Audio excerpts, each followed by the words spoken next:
R.I.P. Mac. R.I.P. Mac. Man, be spitting. So I'm gonna be going over the a couple of the fairies, and yes, I do believe in them. I actually just found out about the like the first, what is it? The first Sunday? I believe it's the first Sunday of December where all the spirits come out and you kind of give them a cake or a bread or something of that matter to kind of like, give your thanks to for what they do. They supposed to like, from my understanding, what I've researched so far is that they keep, the natural world in order, like the forests and stuff like that. They like you can't see them, and some people do have the ability to see them on the 3D, but they are at a different frequency, and I'll get a little bit into that probably, and that's why I put part one because there's just so much to it that is insane. And I'll probably be going over the vampire esoteric stuff and the werewolves. So fairy, because it's spelled like Fairy, and there's one like Faerie or Fae, is general word for the fae folk, which includes many different types of fairies. Even every type of fairy on the list is technically part of the fae folk, but has a more specific name too. All right, let me go to my little notes. Where?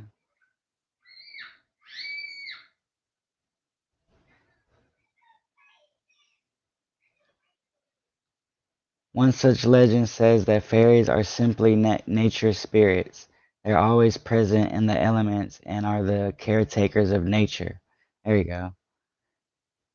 Another says that the fairies are spirits of the dead. However, this belief sprang up during Victorian times when death became a huge part of pop culture spirituality. In general, most types of fae seem to exist near humans, but are separate and distinct. They live on Earth in our world, but aren't always in the same dimension on the same plane. Fairies are neither good nor bad. They all have individual personalities. However, working with fairies is pretty advanced and you do need to be careful. You can learn from fairies and gain magical powers, but you can also incur their wrath if they feel slighted, or you can be tricked if you encounter a mischievous member of the Fae. Because there's all different kinds of ones that do different things, and ones that play trickery, ones that help with love, ones that help with health, ones that, you name it. So it's good to first learn about the different types of fairies and do a bit of research and type you want to work with before beginning, the practices. Um, as a beginner, you should definitely learn about brownies, pixies, elves, and dryads, as well as the Selly Court and Unselly Court. The first types of fae that you most likely to interact with, the courts generally run the world of fairy. So, brownies. Brownies are typical household spirit. They originated in Scottish folklore, although they popped up in English and German folklore at times too. Originally, brownies were known as helpers for farmers. They tended to do outdoor tasks during the night, such as shoveling hay, feeding the sheep, etc. Brownies are short at about 3 feet tall and have pointed ears, brown complexions, and brown working clothes. They're super earthy. In fact, when they don't have a family, they tend to live underground because they don't have wings. J.K. Rowling definitely got some inspiration for house elves from brownies. They have a lot in common. However, brownies are never slaves and can leave a family or property anytime.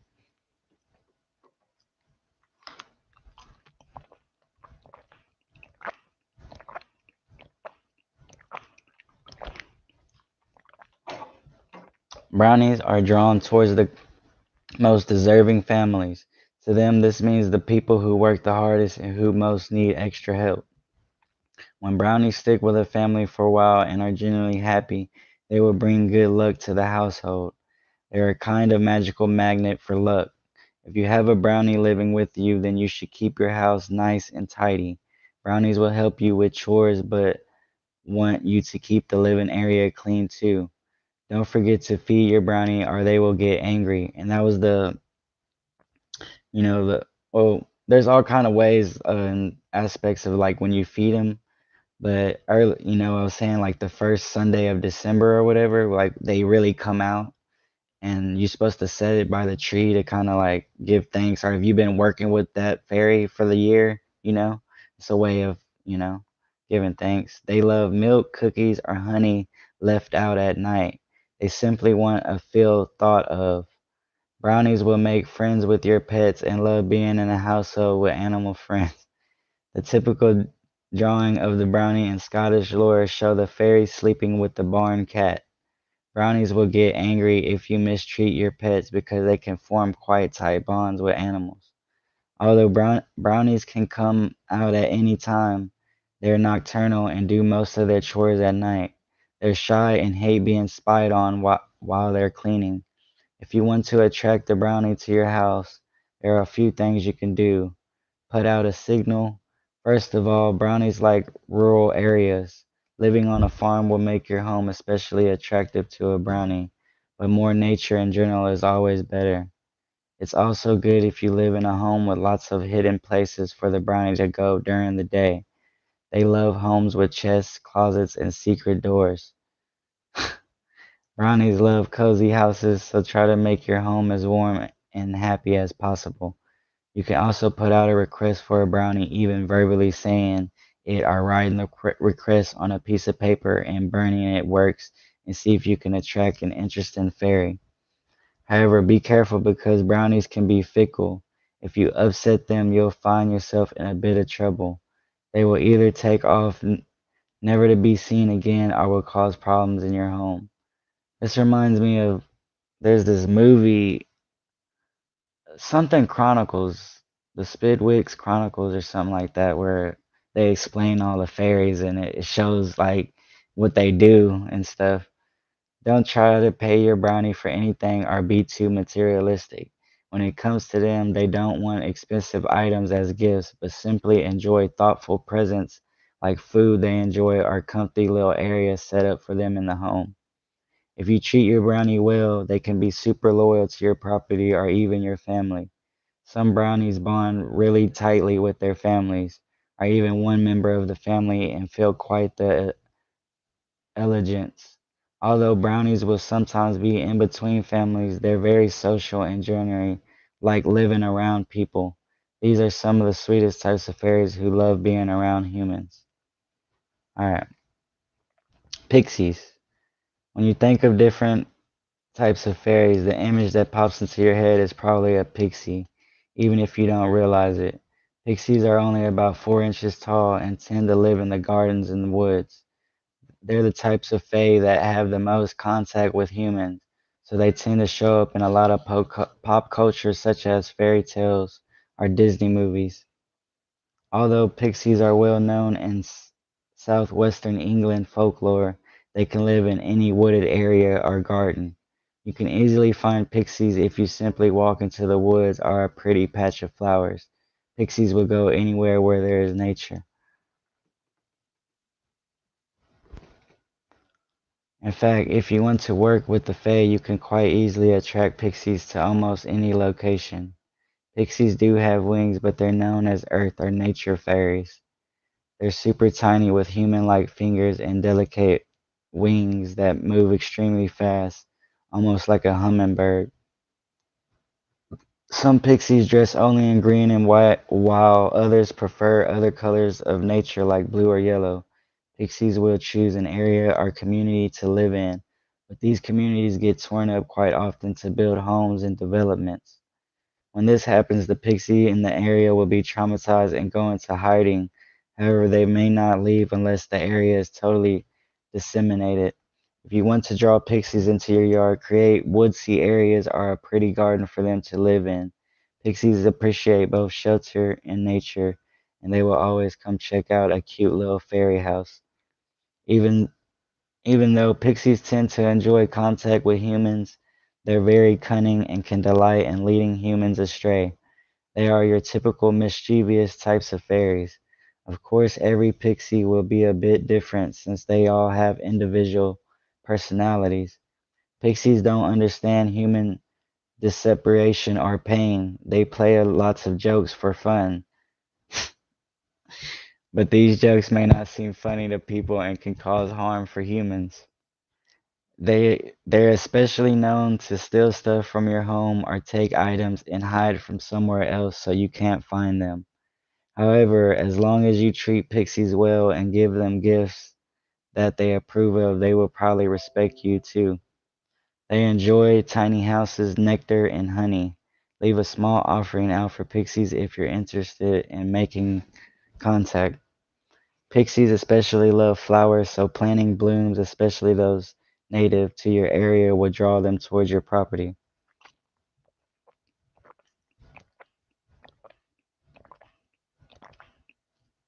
You, you probably won't be able to find a pixie community because they magically cloak these areas. They like to stay hidden, especially nowadays due to the devastation of nature. But they will come to your area if you create a beautiful natural spot.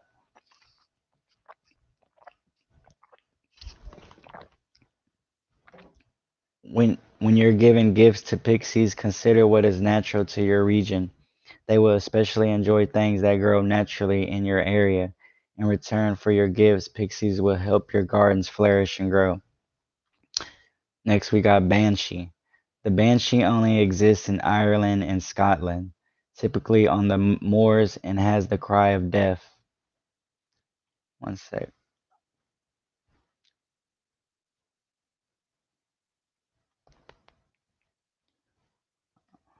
Alright.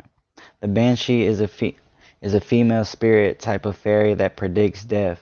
Her cry is typically an omen. She can appear in a lot of different forms. According to fairy lore, she is known to appear either as a beautiful young woman, a saintly matron, or an old ugly hag. And these are, some stuff I'm going off of, but I do have, I'll show y'all.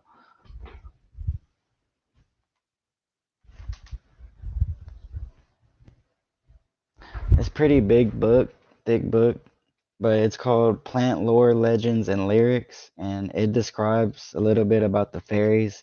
and what plants attract them and stuff like that. And a bunch of legends and lyrics in here. Check it out if I were you. That's where I kind of learned about the cake, leaving out the cakes and stuff like that, and the seasons and all that that matters, like each season, uh, and what it's meant for. And I'll go over that in another video because that's a whole nother like video, like the timing of the planets, the hours, the seasons, like uh the fall, spring, winter, summer.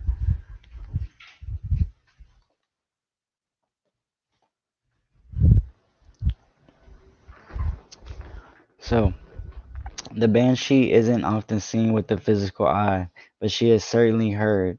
Her mourning cries are known to be extremely haunting. The banshee runs a comb through her long silver hair while she cries. In fact, in some parts of Ireland, combs are thought to be bad luck simply because of the banshee. Some folks believe that there are many different banshees in Ireland. A group of banshees is a very bad luck compared to a single fairy. The banshee usually doesn't harm people she encounters, but her cry doesn't predict death. However, when you hear her cry, she is simply predicting the death for someone in the area, not necessarily your own. Leprechauns. Leprechauns are well-known types of fairies, but they also very real. Probably some of y'all probably didn't even know that that was in the fairy, like he was a part of the fairy realm or people or whatever, the folklore, the fairy, fairies. Leprechauns appear as a super small aged man dressed in green or red. They often wear a pointed cap and love to smoke pipes. They're mainly found in Ireland. Even though most types of fae don't have set jobs like humans do, leprechauns are the exception. They are first and foremost cobblers, but can also act as bankers in the fairy world. You will hear leprechauns like if y'all seen Harry Potter when he walks in first comes to Hogwarts and goes into the bank and there's all those leprechauns. So they act as bankers in that world. You will hear leprechauns coming by the taping of their hammer. They always have a shoe and a hammer in hand. Legend says that leprechauns are constantly crafting shoes because other types of fairies wear out their shoes nightly during revels while dancing. Reveals reveals while dancing. Leprechauns also love music and dance themselves. They especially enjoy the fiddle, the Irish drum, and the harp. Sometimes, sometimes a leprechaun can even help a human with their musical abilities. Some leprechauns are distrustful and secretive around humans, but if you act kindly towards them without expecting anything in return, they might bestow some of their gold upon you. Most leprechauns avoid humans. It's said that if a human can capture a leprechaun, then the fairy must reveal the hidden place of his gold. However, almost every human has tried this has been tricked by the leprechaun and ends up with less than he started with. Leprechauns love gold and owl. They're known to be information brokers and always have a bit of information to sell you, probably for a hefty price. They're typically honest, although a few of them can be tricksters. Now we got elves. Although elves have become super popular due to books and movies, legends around elves date back thousands of years. According to mythology, there are both light elves and dark elves in the fairy kingdom. In general, legends about elves tend to be from European dramatic sources as well as Nordic and Icelandic. Elves are often depicted with blonde hair and blue eyes. Out of all of the types of fairies, elves are closest to humans in size and stature. They're a bit slimmer but are similar height. Elves have high cheekbones and angular features compared to humans. They also have said to have mesmerizing eyes and pointed ears. Nowadays, folks in many cultures still believe that elves exist, In fact, many of the caves in Iceland are protected by the government because three-fourths of the residents believe the elves reside in the area. Elves are thought to be the types of fairies who typically place challenging and human homes. This can occur for a variety of reasons that I'll discuss in the challenging section of this post. While elves are sometimes friendly towards humans, they can also take revenge if they feel offended. They generally stay away from the humans, especially when compared to other types of fae. Legends say that elves are the types of fairies that are protectors and caretakers of the forest. They are usually tied to the specific forest that they protect and live in groups. Elves are very smart and agile. They have keener perceptions than humans but use their senses and nature and avoid technology.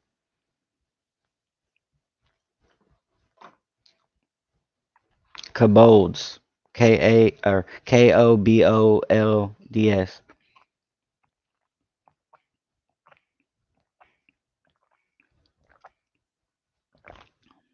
Alright.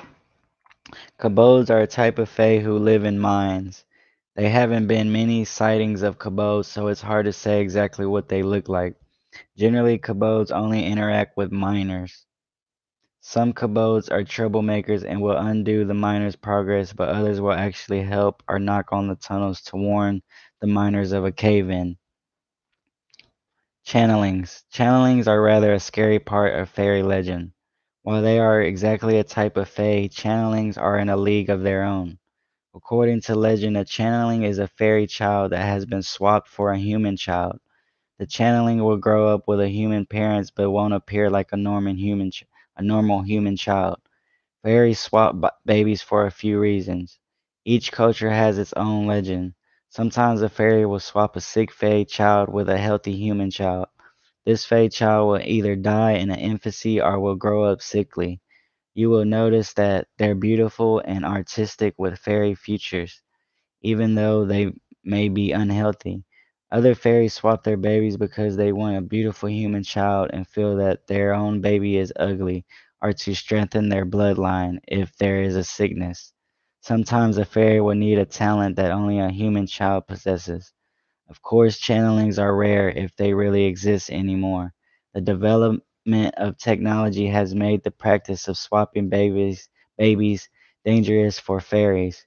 If you do encounter a channeling, you'll notice their fairy features. They won't look like their parents and will probably have some magical skills. They may also have trouble fitting in socially because fairies relate to each other in a very different way. It's unclear if channelings ever truly existed or if this was a way to explain infant mortality rates in medieval times. I can't personally attest to the fact that channelings exist, but I won't rule it out. I find that all legends have some bit of truth in them. Divas. Divas are small fairies that look almost like fireflies. If you live in a woodsy area, you have probably seen divas without even knowing it. The diva originated in Persia and Greece. Divas appear as bright orbs of light in nature, although they're particularly found in the woods. Divas love being around well cared for plants. They are known to guide medical researchers or witches seeking to use plants for their I need to look more into this one. Their medicinal qualities. However, a diva won't stay near a plant that is in decay. Okay. Wood, plants for medicine, divas. Dryad. I believe these are the tree spirits. I've kind of been looking into these ones a little more. Dryads are types of fairies that are tied to trees. While they aren't the actual spirit of the tree and are a type of fae, if the tree dies, the dryad would die too. Dryads don't typically travel far from their trees. They're very attached to one specific area and would do everything in their power to keep their tree alive. And this even goes far as like getting a wand, making a wand or a staff from a tree, and knowing what kind of tree it is to know, if it's a dryad that might be a part of this tree, because there's different spirits, if I'm not mistaken, that attach to the trees. These these types of fae will look more favorably upon humans if they care for their trees. They can be a bit shy, but when they see a human taking care of the environment and treating animals and nature well, they're more likely to open up and communicate. You will be able to tell that you have a dryer in your yard if any of your trees have a face look on them. Alternate, al- Alternatively, you will feel an active different energy around a tree. This indicates that the tree spirit also has a dryad attached. If you want to chat with dryads in your backyard, first show them your spirit through taking care of your trees. We all need to be doing this anyways. After a bit, they will begin to trust you. It's easier to communicate with dryads if you're actually touching that tree and standing on the ground with bare feet since they communicate through the earth. Yeah, and I've done this for like I want to say 3 weeks. On each Wednesday, I go to the park and you know try to communicate. Dryads are some of the sweetest types of fae. If you're just dipping your toes in a communication with fae, I recommend starting with dryads. Gnomes. Gnomes are well known, and gnomes are actually a earth spirit as well. So gnomes are there like so the water attracts the mermaids, and this is why I'm going over the spiritual creatures. So we got water for the mermaids, um, salamanders for the fire. Water is I already said water, mermaids, fire, salamanders, earth, gnomes, and air is the sylphs.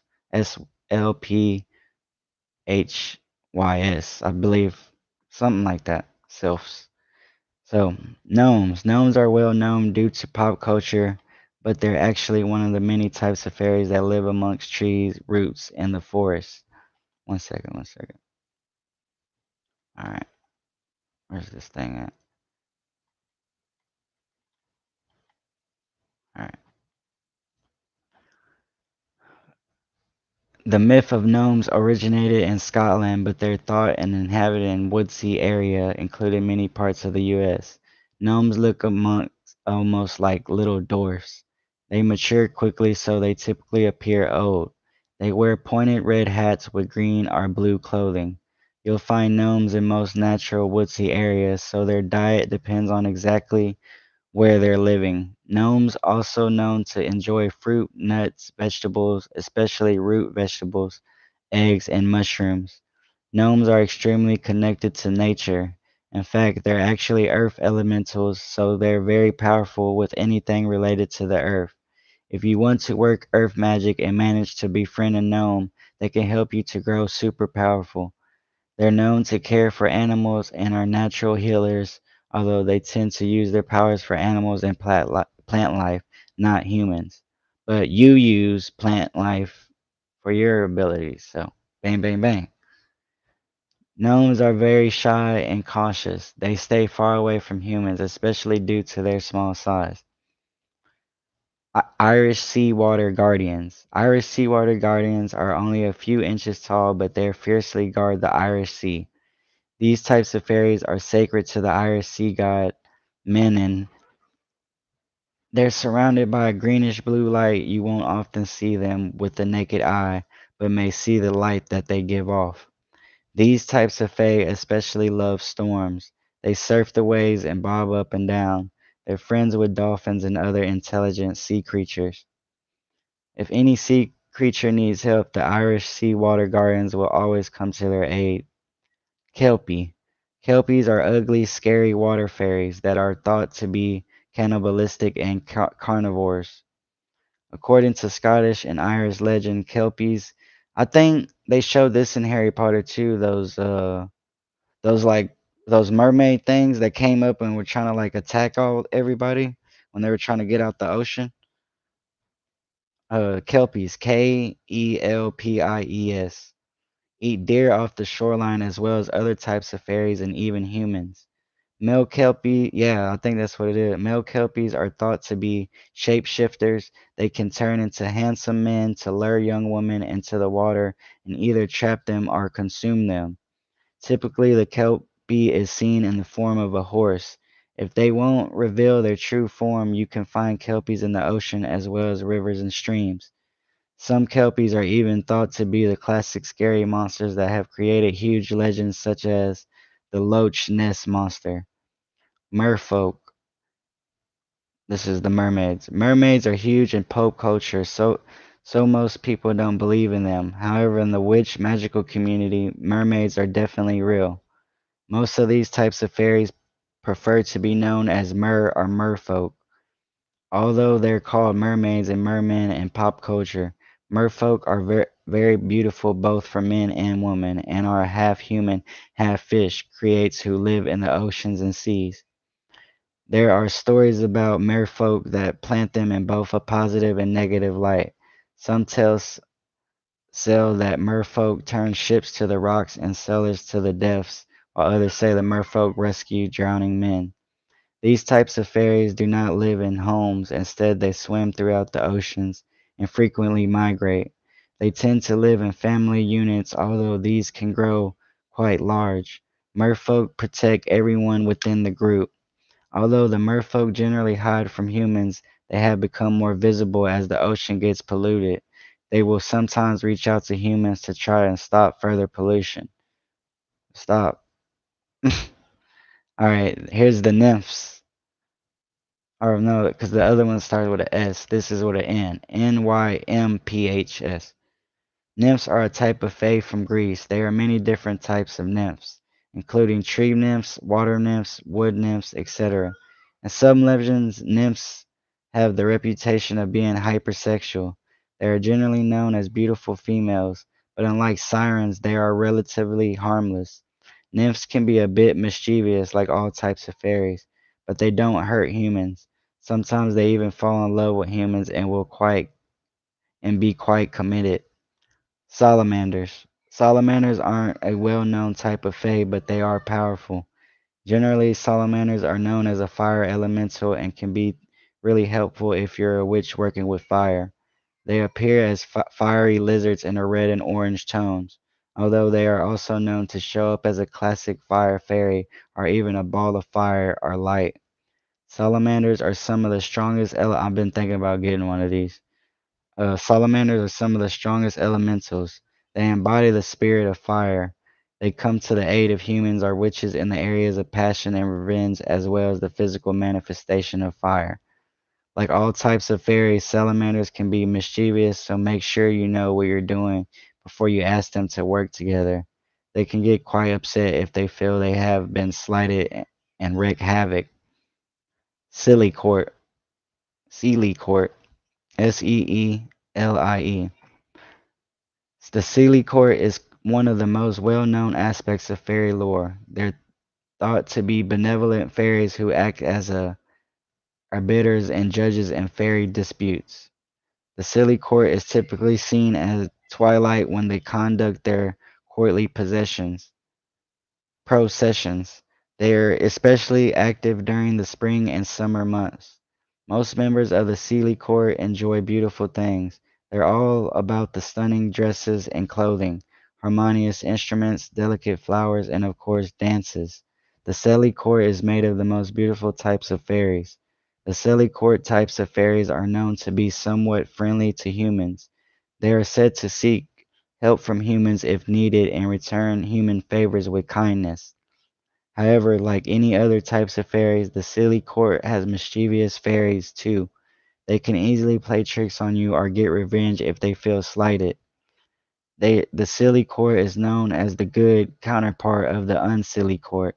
Some legends say that they fight each other, while others say they are simply polar opposite and avoid each other. Selkie.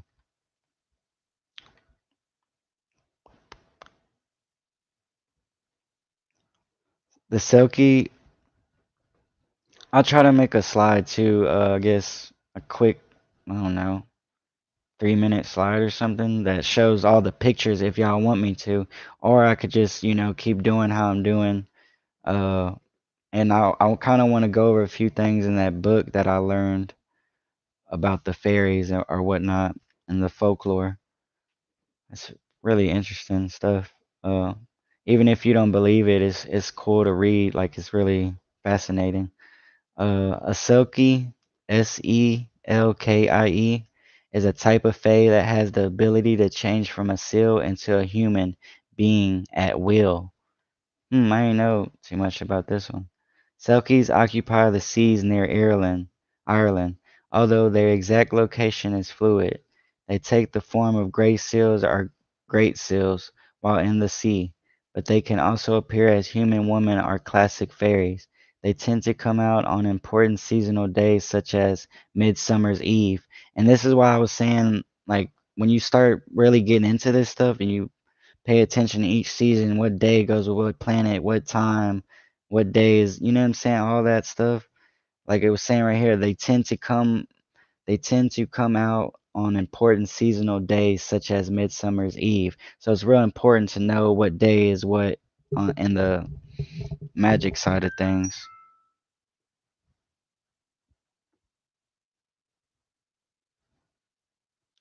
Legends say that Selkies occasionally mate with human men. Some tales say that a man can wed a Selkie if he finds her seal skin on the beach and hides it from her, but she will return once she finds it. Willow wisp. I think this is another one for the trees. I can't remember. It said, hold on. The willow wisp is a type of fae that is seen on any body of water at night. They will look like a small firefly or flickering orb of light. The will-o'-wisp is seen across the world and is known by many different names in different cultures. They will typically appear in groups, so keep your eyes out for a bunch of flickering lights. They also tend to like calm waters rather than rough waves, so they're more commonly found on lakes or ponds. Sometimes will-o'-wisps are also found in earthy areas such as on grassy hills or even in the woods. Some legends say that these types of fae only appear as lights, while other stories say the lights are from the lanterns these fairies carry as the reveal. Generally, when you see will-o'-wisps, you can assume that they're having a party, while they do almost nightly, which they do almost nightly.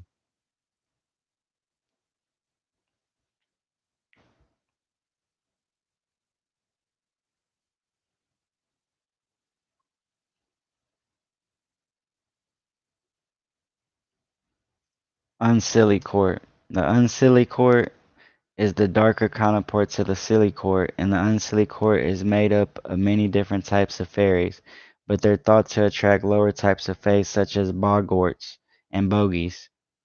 The unsilly court is thought to be ugly or even hideous and more than a bit scary. The court can be made up of dark fairies as well as lost spirits, so they tend to be the most active during autumn, Halloween, and winter. Dark magic is often the work of the Unsilly Court.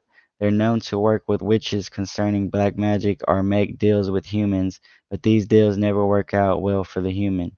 In fact, would humans would do well to stay far away from the Unsilly Court.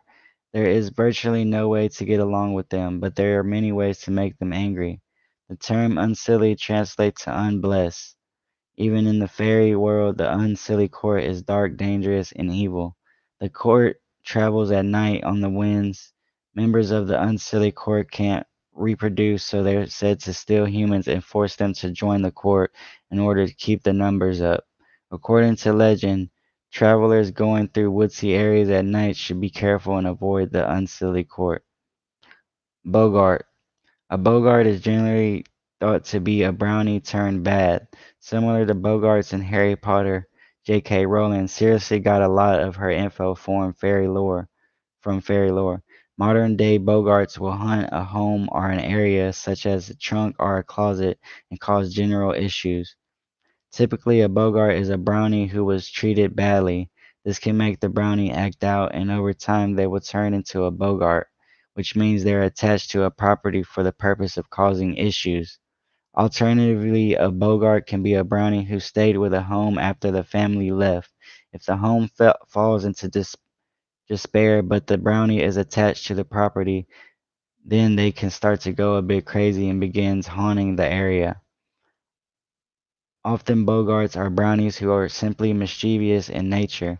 Although most brownies are helpful and social, there are also a few who are just naturally pranksters. These bogarts delight in playing tricks on humans or scaring them. Ideally, you will never encounter a bogart because you won't anger a brownie. But if you do get into a situation with a bogart, you may need to do an exorcism of your home.